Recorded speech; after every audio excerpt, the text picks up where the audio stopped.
बिस्मिल्लाहिर्रहमानिर्रहीम नहमदुहु व नुसल्ली अला रसूलिहिल करीम अम्मा बाद फ़अऊज़ु बिल्लाहि मिनश्शैतानिर्रजीम बिस्मिल्लाहिर्रहमानिर्रहीम अस्सलातु वस्सलामु अलैका या रसूलल्लाह व अला आलिका व अस्हाबिका या हबीबल्लाह सल्लल्लाहु तआला अलैहि वसल्लम। महफूज़ुर रहमान और शेख जावेद हाज़िर हुए हैं और इनकी ख्वाहिश थी कि कुछ गुजारिशात A to Z चैनल वाले से पेश किए जाएं। मैं दुआगो हूँ कि अल्लाह तबारक व तआला ये दोनों नौजवान दीन फैलाने की नीयत से जो है वो इन्होंने चैनल शुरू किया है, अल्लाह ताला इन्हें कामयाबी अता फ़रमाए। इस वक्त हम ज़ुल्क़ादा शरीफ के आखिरी अशरे में सांस ले रहे हैं और इंशाअल्लाह तबारक व तआला आइंदा जो महीना है वो ज़िलहज्जा शरीफ का मुबारक महीना है।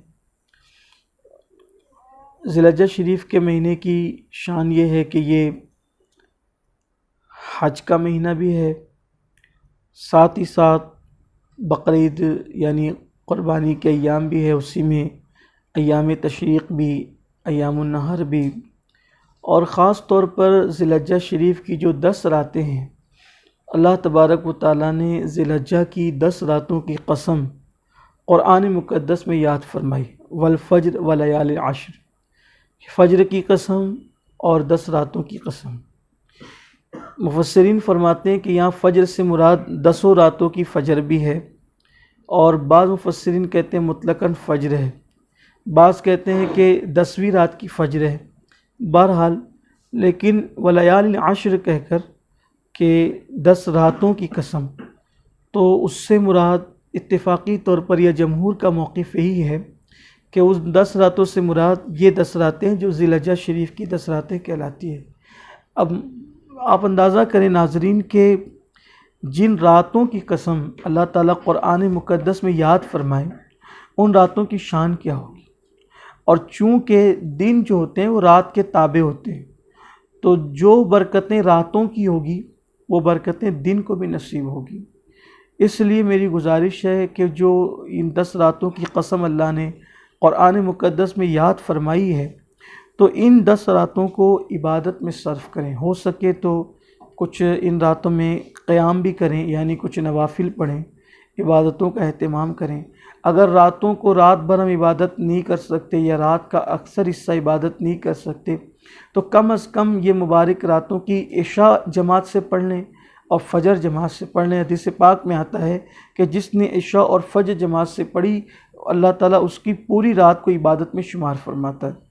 फिर हो सके तो इन रातों में दुआ करें, क्योंकि अक्सर हाजी इन रातों में इबादत में, या चूँकि ये अय्यामुल हज होते हैं तो इन रातों में कसरत से इबादत की जाती है, और इन रातों में इबादत करने वाला और अल्लाह के ज़िक्र का एहतमाम करने वाला, इसी तरीके से तिलावत कुरान करने वाला, रोज़ों का एहतमाम करने वाला, ऐसे शख्स को अल्लाह तबारक व तआला हाजियों की इबादत के बराबर अजर व सवाब अता फ़रमाता है। इसलिए उम्मीद करते हैं कि आप इन रातों का ख्याल करते हुए, इन रातों में ये इनाम की रातें हैं और इन रातों की बड़ी बरकतें, इनमें दुआएं कबूल होती है। साथ ही साथ फरमाया गया कि अशरे ज़िलहज्जा में जो शख्स सदक़ा दे, अल्लाह तबारक व तआला हज़रत इस्माईल अलैहिस्सलाम की औलाद को जो है वो यानी कि उनको हदिया देने का उसको अजर अता फ़रमाता है और सवाब अता फ़रमाता है। और बल्कि ये भी फरमाया गया कि इन दिनों जो सदका देगा तो गोया कि उसने हरमैन शरीफैन में कुर्बानी के लिए जानवर रवाना किए। इसी तरह अगर कोई इन दिनों खाना खिलाए तो अल्लाह तबारक व तआला उसे ग़ुलाम आज़ाद करने का सवाब अता फ़रमाता है। तो इसलिए इन दिनों में, इन रातों में इबादतों का अहतमाम करें। साथ ही साथ आम तौर पर ये पसंदीदा अमल है कि जब ज़िलहज्जा का चाँद नज़र आए तो चाँद दिखने से ले कर के जो कुर्बानी नहीं करते उनके लिए ईद उल अज़हा की नमाज तक, और जो कुर्बानी करते हैं तो चाँद दिखने से लेकर कुर्बानी करने तक उनके लिए मुस्तहब पसंदीदा अमल यह है कि वो नाखून ना काटें और जो वो हजामत ना बनवाएं, इसी तरीके से ख़त वगैरह ना बनवाएं दाढ़ी का। इन चीज़ों का एहतमाम करें। तो होता ये है कि माशाअल्लाह इस पर काफ़ी अमल हो रहा है। कोई फ़र्ज़ वाजिब के दर्जे में नहीं है ये, लेकिन अलबत्ता मुस्तहब है, पसंदीदा अमल है। तो इस वजह से बहुत सारे हमारे नौजवान 1 ज़िलहज्जा से 10 तक या क़ुरबानी तक जो है वो ये हज़रात जो है वो बाल वगैरह नहीं काटते हैं, तो उसी में उनकी दाढ़ी बढ़ जाती है। मेरी गुजारिश है कि जब 10-11 दिन में दाढ़ी बढ़ जाए तो आगे कुछ और बढ़ा करके दाढ़ियों का भी एहतमाम कर लें, इसलिए कि हुज़ूर अकरम सल्लल्लाहु अलैहि वसल्लम की बड़ी अजीम सुन्नत है। फिर इस तरह अल्लाह ताला ने अगर आपको जो है साहिब निसाब बनाया यानी दौलतमंद बनाया है, तो आप क़ुरबानी भी करें, क़ुरबानी का एहतमाम भी करें। लेकिन क़ुरबानी के एहतमाम में इन चीज़ों का ख्याल करें आप कि क़ुरबानी के दरमियान आप कोई ऐसा काम न करें जिससे जो है वो अहले मुल्क को या किसी हमारे पड़ोसी को तकलीफ़ पहुँचे। इन चीज़ों का ख्याल भी करें। क़ुरबानी भी होनी चाहिए, साथ ही साथ पड़ोसियों का ख्याल भी होना चाहिए। गंदगी है या रास्तों के अंदर तकलीफ़ दह चीज़ हैं, इन सब चीज़ों से बचना चाहिए। अल्लाह ताला हम सबको तौफ़ीक़ अता फ़रमाए। अस्सलामु अलैकुम व रहमतुल्लाहि व बरकातुहू।